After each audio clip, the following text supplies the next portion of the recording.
2011 से लेकर 2021 तक में हमने 10 राज्यों में अलग अलग नेताओं का और दलों को सुझाव दिया है, उनको चुनाव जीतने में उनकी मदद की है। सिर्फ एक नीतीश कुमार के सलाहकार नहीं थे। देशवासियों को एकमात्र संदेश ये देना चाहते हैं कि आप जगिए, अपना आंख खोलिए। आप देश के सबसे गरीब, पिछड़े, बेरोजगार, भुखमरी वाले समाज हैं और आपकी स्थिति, आपकी दुर्दशा इसलिए है कि आप अपने और अपने बच्चों की समस्याओं को छोड़कर कभी जात के नाम पर, कभी धर्म के नाम पर, कभी मंदिर मस्जिद के नाम पर, कभी 5 किलो अनाज के लालच में, कभी नाली गली के चक्कर में, कभी 500 रुपया लेकर मुर्गा भात खाकर आप वोट देते हैं। इसीलिए आपकी ये दुर्दशा है। अगर अपनी दुर्दशा सुधारनी है तो अपने और अपने बच्चों की समस्याओं पर वोट दीजिए। पूछिए। मेरे भाई, वीडियो वायरल डीएमसीएच में हुआ, उसका कोई बहुत महत्व नहीं है। शराबबंदी बिहार में कहीं लागू नहीं है, ये तो सबको मालूम है। नीतीश कुमार को छोड़कर बिहार में रहने वाला हर व्यक्ति जानता है कि बिहार में शराबबंदी लागू नहीं है। शराबबंदी के नाम पर बिहार में शराब की दुकान बंद है। होम डिलीवरी तो हर जगह हो ही रहा है और न इसका कोई वैधानिक आधार है, न नैतिक आधार है, न जमीन पर यह लागू हो रहा है। बिहार सरकार की गलती की वजह से बिहार के लोगों का शराबबंदी के नाम पर हर साल इस राज्य का 15 से 20 हजार करोड़ रुपए का नुकसान हो रहा है। और ये पैसा यहाँ का जो शराब माफिया है या जो यहाँ पर सरकारी भ्रष्ट अफसर है, पुलिस प्रशासन, वो शराब माफिया के जरिए वो पैसा कमा रहा है। तो लोगों का नुकसान हो रहा है। शराबबंदी कहीं लागू है नहीं और जितने माफिया भ्रष्ट अधिकारी हैं इससे पैसा कमा रहे हैं। लेकिन नीतीश कुमार की हठधर्मिता है कि नहीं, शराबबंदी लागू रहेगा पेपर पर। वही परिणाम है जो आप डीएमसीएच का एक वीडियो दिखा रहे हैं। तो गांव जितने लोग यहाँ बैठे हैं सबसे पूछिएगा, लोग बताएगा कि ना भैया घरे घर शराब बिक रहा है। इसमें नई बात क्या है? नहीं, पहले का अनुभव ये रहा है कि राजनीति में सिर्फ चुनाव जीतने हारने से आप समाज को नहीं बदल सकते। चुनाव कोई जीते कोई हारे, जब तक समाज के स्तर पर परिवर्तन नहीं होगा, समाज के स्तर पर लोगों की चेतना समझ नहीं बेहतर होगी, तब तक दलों के जीतने और हारने से आमूल चूल परिवर्तन की आशा रखना बेकार है। हमने 10 अलग अलग राज्यों में चुनाव जीते हैं, सरकारें बनवाई हैं, लेकिन इसका मतलब ये नहीं कि वहां सुधार हो जाएगा। जब यहाँ कांग्रेस की, यूपीए की दिल्ली में सरकार थी तो भी बिहार में इतनी ही गरीबी, इतना ही बेरोजगारी, इतना ही पलायन था। आज मोदी जी का दिल्ली में सरकार है तो भी बिहार में उतनी ही गरीबी, उतना ही भ्रष्टाचार, उतना ही पलायन है। जब 15 वर्ष लालू जी यहाँ शासन में थे तो भी बिहार में वही हालत था। अभी 18 वर्ष से नीतीश कुमार है तो कमोबेश स्थिति वही बनी हुई है। थोड़ा बहुत इधर उधर कुछ सुधार हो सकता है, लेकिन कमोबेश स्थिति वही है जो पहले लालू जी के राज्य में थी। जो 1990 में जब लालू जी मुख्यमंत्री बने तो भी देश का सबसे गरीब राज्य बिहार था। 2004 में नीतीश कुमार जब मुख्यमंत्री बने तो भी आप देश के सबसे गरीब और पिछड़े थे। और आज 2023 में भी देश का सबसे गरीब, सबसे पिछड़ा, सबसे ज्यादा बेरोजगारी पलायन वाला राज्य बिहार ही है। तो उसमें कोई परिवर्तन तो आया नहीं। अपने आप को अनपढ़ बताना, अगर इसको आप बहुत समझदारी वाली बात बताते हैं तो अपने आप दिखाता है कि मुख्यमंत्री के लड़के होने के बावजूद अगर उन्होंने पढ़ाई नहीं की तो ये कोई बहुत बड़ा पराक्रम का विषय नहीं है, ये तो शर्म की बात है। लोग तो कभी कभी परिस्थितिवश आर्थिक मजबूरी में पढ़ाई नहीं कर पाते हैं, लेकिन आपके पास सारी व्यवस्था होने के बाद भी अगर आपने पढ़ाई नहीं की तो ये 2 बातों को दिखाता है। या तो आप पढ़ाई की महत्ता को जीवन में समझते नहीं कि पढ़ाई की कितनी बड़ी महत्ता है, या फिर आप इतने अहंकारी व्यक्ति हैं कि आपको लगता है कि हम पढ़े चाहे ना पढ़े, हमें तो जीवन में जो मिलना है वो मिल ही जाएगा। तो ये तो अपने मुंह पर अपने कीचड़ लगाने वाली बात है। पदयात्रा समाज में जाकर लोगों से मिलना, उनको ये बताना कि भाई तुम्हारी स्थिति किसी दल को वोट देने से सुधरने वाली नहीं है। क्योंकि अगर किसी दल को वोट देने से बिहार की स्थिति सुधरती तो 50 वर्ष से तो लोग वोट दे ही रहे हैं। कभी कांग्रेस को दिए, भाजपा को दिए, लालू को दिए, नीतीश को दिए, अब अगर प्रशांत किशोर को दे देंगे तो उससे कैसे सुधर जाएगा। अगर किसी को वोट देने मात्र से बिहार की स्थिति सुधर जाती तो हर 2-3 वर्ष पे वोट होता है, लोग वोट देते ही हैं, उससे तो स्थिति सुधरी नहीं। जब तक आप इस परेशानी के जड़ को नहीं समझेंगे, वोट आप किसको देते हैं इससे ज्यादा महत्व इस बात का है कि वोट आप किस बात के लिए देते हैं। नरेंद्र मोदी को आप वोट दे रहे हैं मंदिर बनाने के लिए तो मंदिर बन रहा है। अगर नरेंद्र मोदी को आप फैक्ट्री लगाने के लिए वोट दीजिएगा तो फैक्ट्री भी लगेगा। लेकिन बिहार में तो आप नरेंद्र मोदी को 5 किलो अनाज के लिए वोट दे रहे हैं। गुजरात में आज नरेंद्र मोदी जी प्रधानमंत्री सूरत में डायमंड का सबसे बड़ा मार्केट का उद्घाटन करने गए। बिहार में तो आज तक एक झोपड़ी का भी उद्घाटन करने नहीं आए। क्यों?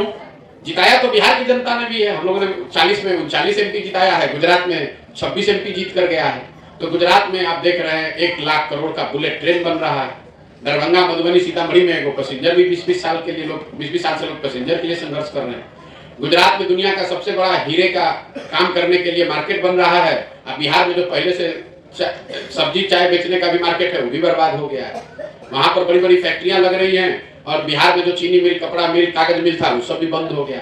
नेता तो नरेंद्र मोदी, प्रधानमंत्री गुजरात के भी हैं और प्रधानमंत्री बिहार के भी हैं। तो ये फर्क क्यों है? फर्क इसलिए है कि गुजरात की जनता वोट कर रही है फैक्ट्री के लिए, मार्केट के लिए, व्यापार के लिए, आर्थिक तरक्की के लिए। बिहार में हम आप वोट कर रहे हैं जात के लिए, मंदिर के लिए, 5 किलो अनाज के लिए। जब तक इस मूल बात को आप नहीं समझिएगा तब तक सुधार नहीं हो सकता है। वोट को आपको जिसको देना है दीजिए, लेकिन वोट आप उन मुद्दों पर दीजिए जिससे कि आपका जीवन बेहतर हो। अयोध्या में राम मंदिर बन जाएगा, अच्छी बात है, बन जाए, लेकिन उस बनने से बिहार के लोगों को रोजगार कैसे मिलेगा? अगर आपको जीवन भर 5 किलो अनाज मिलता भी रहेगा, उससे आपकी गरीबी कैसे खत्म होगी? जब तक आपका बच्चा पढ़ेगा नहीं, उसको रोजगार नहीं मिलेगा, तब तक आपकी स्थिति सुधरेगी कैसे? हर आदमी गांव गांव में बात कर रहा, भैया पढ़ाई नहीं है। तो पढ़ाई पर तो एक दिन भी वोट आप दे नहीं रहे। अभी वोट होगा तो लोग 5 किलो अनाज पर वोट देंगे, तो पढ़ाई होगा कैसे? तो हमारी समझ यह है कि राजनीति में सुधार तब होगा जब समाज में सुधार होगा। राजनीति तो समाज का आईना है। समाज में जाति है तो राजनीति में जाति है, समाज में भ्रष्टाचार है तो राजनीति में भ्रष्टाचार है, समाज में हिंदू मुस्लिम है इसलिए राजनीति में हिंदू मुस्लिम है। तो जन स्वराज का उद्देश्य है कि समाज के स्तर पर जाकर लोगों को ये समझाया जाए कि भाई तुमने देश की चिंता कर ली, देश के नाम पर वोट दे दिया, तुमने जाति के नाम पर वोट दे दिया, तुमने हिंदू मुसलमान धर्म के नाम पर वोट दे दिया, सबका भला हो गया। एक बार अपने बच्चों के लिए वोट दो तो तुम्हारे बच्चों का भी भला हो जाएगा। बिल्कुल आपका बहुत बड़ा भ्रम है। नीतीश कुमार की मदद मैंने की 2014-15 में। 2014-15 के नीतीश कुमार और 2022-23 के नीतीश कुमार में जमीन आसमान का फर्क है, और ये फर्क हम नहीं बता रहे, बिहार की जनता बता रही है। 2005 से लेकर जिस नीतीश कुमार की मदद मैंने 2014-15 में की थी, उस नीतीश कुमार के बारे में इस राज्य में एक सोच थी कि 2005 के बाद इस आदमी ने बिहार को सुधारने का कुछ प्रयास किया है, इसलिए बिहार की जनता ने 206 सीट जिताया था। आज नीतीश कुमार को उसी बिहार की जनता ने सिर्फ 42 सीट जिताया है। क्यों? क्योंकि उनका काम खराब हो गया। जिस नीतीश कुमार की मदद की गई थी, वो नीतीश कुमार वो व्यक्ति थे जो वाजपेयी जी के प्रधानमंत्री रहते हुए रेल मंत्री थे, और रेल की एक दुर्घटना हो गई गैसल, असम में। तो नीतीश कुमार ने अपने पद से इस्तीफा दे दिया कि भाई 200 से ज्यादा लोगों की मृत्यु हो गई, हम पद पे कैसे रहेंगे। आज जिस नीतीश कुमार का विरोध हो रहा है वो नीतीश कुमार है जो कोरोना में हजारों लोगों की मृत्यु हो गई, लाखों बच्चे रोड पर मारे मारे फिर रहे थे, नीतीश कुमार अपने बंगले से नहीं निकले। शराब पीने से किसी की मौत होती है तो पेट जेब में हाथ डाल के हंसते, कहते हैं जो पिएगा वो मरेगा। उस नीतीश कुमार की मदद की गई थी 14-15 में, जो चुनाव नहीं हारे थे 2014 में, उनका दल हारा था, उनके एमपी की संख्या, सांसदों की संख्या घटकर 2 हो गई थी। उन्होंने पद से इस्तीफा दे दिया कि भाई अब तो मोरल राइट हमको नहीं है। आज जिस नीतीश कुमार का विरोध हो रहा है वो नीतीश कुमार है जो चुनाव हार गया है। 243 के विधानसभा में आप 42 विधायक हैं तो हार गए चुनाव, लेकिन कोई ना कोई पिछला दरवाजा से जोड़ तोड़ लगाकर, कभी लालटेन पकड़कर, कभी कमल पकड़कर आप कुर्सी पर चिपके हुए हैं। और जो सबसे बड़ी बात है, आप समझिए, लोकतंत्र में 5 वर्ष का पर चुनाव क्यों होता है? लोकतंत्र में 5 वर्ष पर चुनाव क्यों होता है? 10 वर्ष पर भी होता तो अच्छा था। भाई आप एक बार चुन ही दिए, 10 वर्ष तक उसको चलाने दीजिए। ये 5 वर्ष का नियम इसलिए बनाया गया है कि जिस दल पर, जिस नेता पर, जिस विचारधारा पर भी आपका भरोसा हो, उस भरोसे के आधार पर आप उस दल की, उस नेता की, उस विचारधारा की मदद कीजिए, वोट दीजिए, उसको चुनाव जिताइए। लेकिन ये वोट, ये भरोसा 5 वर्ष के लिए है, जीवन भर की बदुआ मजदूरी नहीं है। वही लोकतंत्र, वही संविधान हम लोग को बताता है कि अगर वो नेता, अगर वो दल, अगर वो विचारधारा आपके आशा के अनुरूप उसने काम नहीं किया, तो नागरिक होने के नाते आपकी ये जिम्मेवारी है कि जितने मजबूती से आपने उसको वोट देकर जिताया था, उतनी ही मजबूती से उसका विरोध करके उसको हराइए भी। अगर ऐसा नहीं होता तो फिर चुनाव की जरूरत ही क्या है? एक बार नरेंद्र मोदी को आपने वोट दे दिया, बन गए प्रधानमंत्री, जीवन भर उन्हीं को बने रहने दीजिए। अब अगर आप नरेंद्र मोदी जी काम न करें, उनको वोट न देकर आप किसी दूसरे को दीजिएगा, तो लोग कहेगा कि वोट काहे बदल रहे हैं, पहले तो आप मोदी जी को दिए थे। अरे भाई, चुनाव होता ही इसलिए है कि आप 5 वर्ष के काम के आकलन के आधार पर निर्णय लें। अगर अच्छा किया तो साथ में रहें, अगर अच्छा काम नहीं किया तो उसका विरोध करें। मैं ऐसे देखता हूं कि चाहे केंद्र में भाजपा की सरकार हो, यहाँ महागठबंधन की सरकार हो, या इससे पहले केंद्र में यूपीए कांग्रेस की सरकार थी और यहाँ पर एनडीए की सरकार थी, खाली कॉम्बिनेशन बदल गया है। चारों सरकारों ने बिहार की जो मूलभूत समस्या है, शिक्षा, बेरोजगारी, पलायन, यहाँ की आर्थिक स्थिति में सुधार, उस पर कोई काम नहीं किया है। और ये हम नहीं कह रहे हैं, तो बिहार की जनता कह रही है। तो कहीं ना कहीं सिर्फ दलों के हेर फेर करते रहने से, पहले केंद्र में कांग्रेस महागठबंधन की सरकार थी, बिहार में एनडीए भाजपा की सरकार थी, अभी केंद्र में एनडीए की सरकार है, यहाँ महागठबंधन की सरकार है। लेकिन पिछले 30-35 वर्ष में बिहार में शिक्षा की स्थिति तो नहीं सुधरी। 30-35 वर्ष में बिहार में फैक्ट्री नहीं खुले, यहाँ से बेरोजगारी नहीं खत्म हुआ, पलायन नहीं रुका। इसी बिहार में किसानों की स्थिति बेहतर नहीं हुई। तो कहीं ना कहीं बिहार के लोगों को यह समझने की जरूरत है कि जब तक हम लोग अपनी समस्याओं पर अपने लिए व्यवस्था नहीं करेंगे, चाहे केंद्र में भाजपा आ जाए, कांग्रेस आ जाए, लालू आ जाए, नीतीश आ जाए, इससे सुधार होने वाला नहीं है। लोगों को सजग होना पड़ेगा। तमिलनाडु और बिहार, जब देश आजाद हुआ तो तमिलनाडु और बिहार करीब करीब बराबर के राज्य थे आर्थिक और विकास के नजरिए से।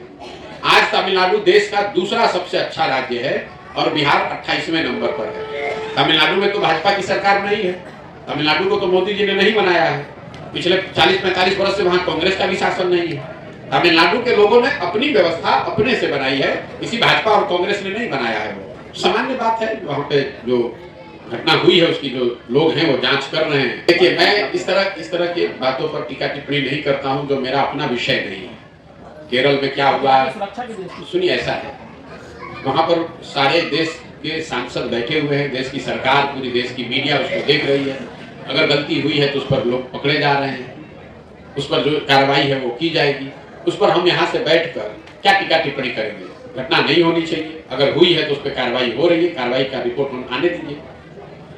हम उन नेताओं में से नहीं है कि यहाँ बैठे हुए हैं दरभंगा में और मैक्सिको के बारे में टिप्पणी कर रहे हैं। हम दरभंगा में आए हैं, हम बिहार में हैं, हम बिहार के विषयों से अपना सरोकार रखना चाहते हैं। बाकी देश दुनिया में जो हो रहा है ठीक है, सुन रहे हैं, समझ रहे हैं। हर चीज पर हम टीका टिप्पणी करें ये जरूरी नहीं है।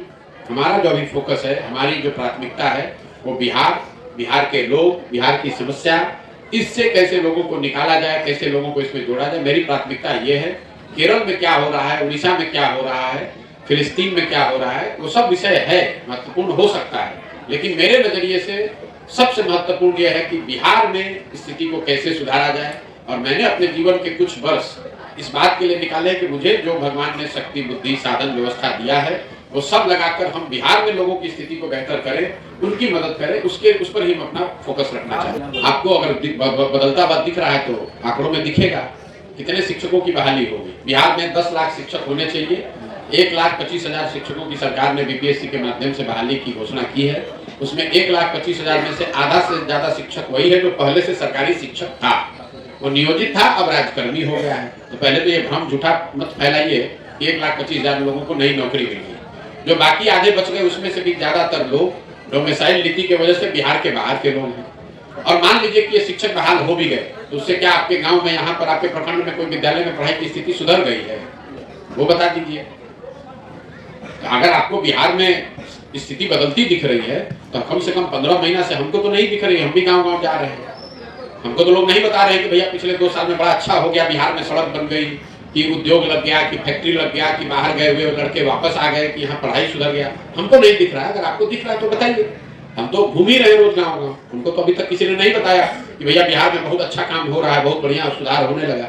हमें नहीं दिख रहा, आपको दिख रहा है तो आप बताएं। मेरे भाई, पहले तो नंबर 50 करोड़ का है कि 50,000 करोड़? 50,000 करोड़। तो ये तेजस्वी यादव के जीवन में शायद पहली बार इस तरह का कोई एक सम्मेलन हुआ है। आपकी जानकारी के लिए बता दूं कि बिहार, देश के ज्यादातर राज्यों में इस तरह के सम्मेलन होते हैं और उत्तर प्रदेश में, गुजरात में, कर्नाटक में जब इस तरह का सम्मेलन होता है तो 50,000 करोड़ नहीं, ये जो MOU जिसको कहते हैं, ये कोई इन्वेस्टमेंट नहीं है, ये इंटेंट है। ये लोग घोषित करते हैं 30 लाख करोड़, 40 लाख करोड़, 50 लाख करोड़ और उसके बदले इन्वेस्टमेंट होता है 2,000 करोड़। तो वहाँ कौन देश का बड़ा उद्योगपति उसमें आया था, जरा ये बता दीजिए। कहाँ पे कौन सी फैक्ट्री यहाँ चालू करने के लिए कंक्रीट कोई प्रपोजल घोषित हुआ है, ये बता दीजिए। और तेजस्वी यादव की समझ क्या है? तेजस्वी यादव की जितनी समझ है उतना ही तो बोलेंगे।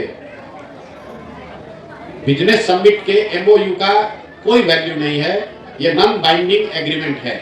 आप जाइएगा और आप बिजनेसमैन बन के कहिएगा कि हम 20,000 करोड़ रुपया का बिहार में इन्वेस्टमेंट करेंगे, निवेश करेंगे, तो सरकार उसको लिख लेगी कि भाई ये 20,000 करोड़ रुपया का निवेश करेंगे। ये कोई बाइंडिंग एग्रीमेंट नहीं है, पैसा नहीं आया है। मीटिंग में आप आए, आपने कहा हाँ हाँ हम यहाँ पर पैसा इन्वेस्ट करेंगे। अगर जितना पैसा एमओयू होता है इतना अगर इन्वेस्ट होने लगे तो गुजरात में 90 लाख करोड़ से ज्यादा का एमओयू पिछले 10 वर्ष में हुआ है। कितना? 90 लाख करोड़ का। इसका कोई वैल्यू नहीं है, एक पैसे का नहीं। जिस कागज पे वो लिखा है उस कागज की कीमत उससे ज्यादा है जिस पर वो लिखा है।